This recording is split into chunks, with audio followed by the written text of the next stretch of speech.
Hi everyone, I'm Matt from Heron, and welcome to the latest episode of the Heron Financial Podcast. Today, we're going to talk about protection. What does it mean? Do you need it? And what's right for you? Now, before we get into the different types of protection that are available, it's worth noting that this is something that may not come onto your radar until you're applying for a mortgage. The interesting thing is that some of these products actually apply irrespective of whether you have a mortgage. And it's only the mortgage conversation that would then prompt you to consider your options. So today we're going to talk about lots of different types of cover, and hopefully at the end of it, you'll have a better understanding as to what you need to take and what works for you. The first type of protection that we're going to mention is life insurance. Now this is the one that most people will probably be aware of.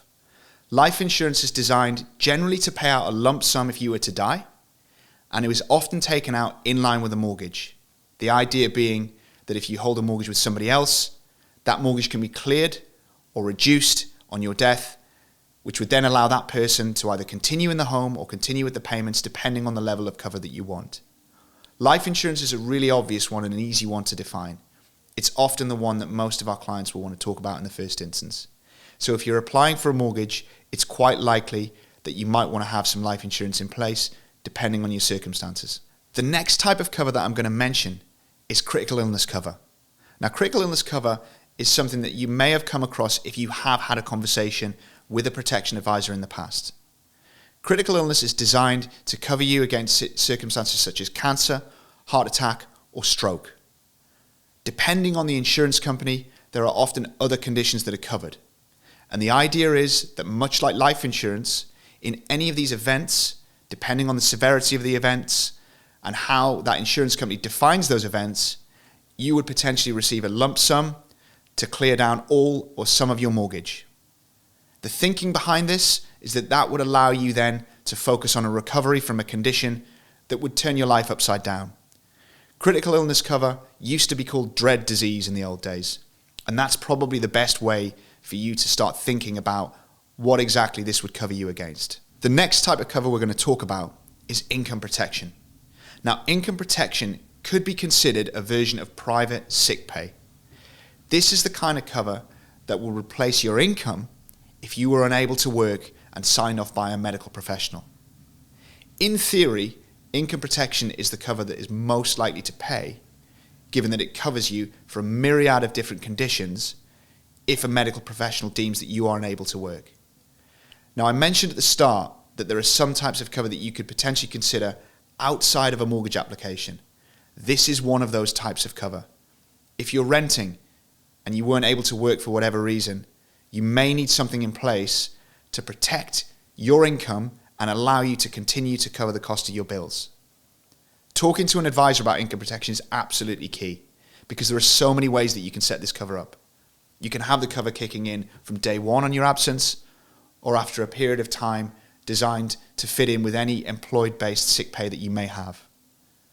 Income protection is a real great product and something that you should consider whether or not you're taking a mortgage. I'd always recommend talking to an advisor who's experienced with income protection and can help you select the right product with the right insurer to make sure that you are as well protected as you could be. The final type of cover that I'm going to mention is family income benefit. Now, family income benefit is a form of cover that's not often discussed. And it's something that I think could potentially help lots of people from a budgeting point of view. Family income benefit is generally a type of life insurance that pays out on a monthly basis rather than as a lump sum. Now, typically this would be taken out by somebody with a commitment beyond their mortgage that they wouldn't necessarily be able to meet if they were to die. Something like school fees would be a great option to cover for family income benefit. Family income benefit would allow you to protect those school fees if you were to die and allow your children to continue to be educated in the way that you intended them to be, even if you weren't here. As always, talking to an advisor about family income benefit will give you the best picture on what might work for you. But it's definitely worth considering if you haven't already been spoken to about it. I hope all of the information today was useful for you and not too confusing. If you have got any questions about all of these covers that I've mentioned and others, then please get in touch with us and we can put you in touch with a protection advisor who can give you the advice that you need to make sure that you've got a solution that's tailored just for you. Thanks for tuning in. I hope you enjoyed today's episode. Remember, we're on YouTube, Google, Spotify, Apple, and many others. So please like and subscribe. Keep that feedback coming. We really, really do enjoy it. And we look forward to seeing you and hearing from you on the next episode.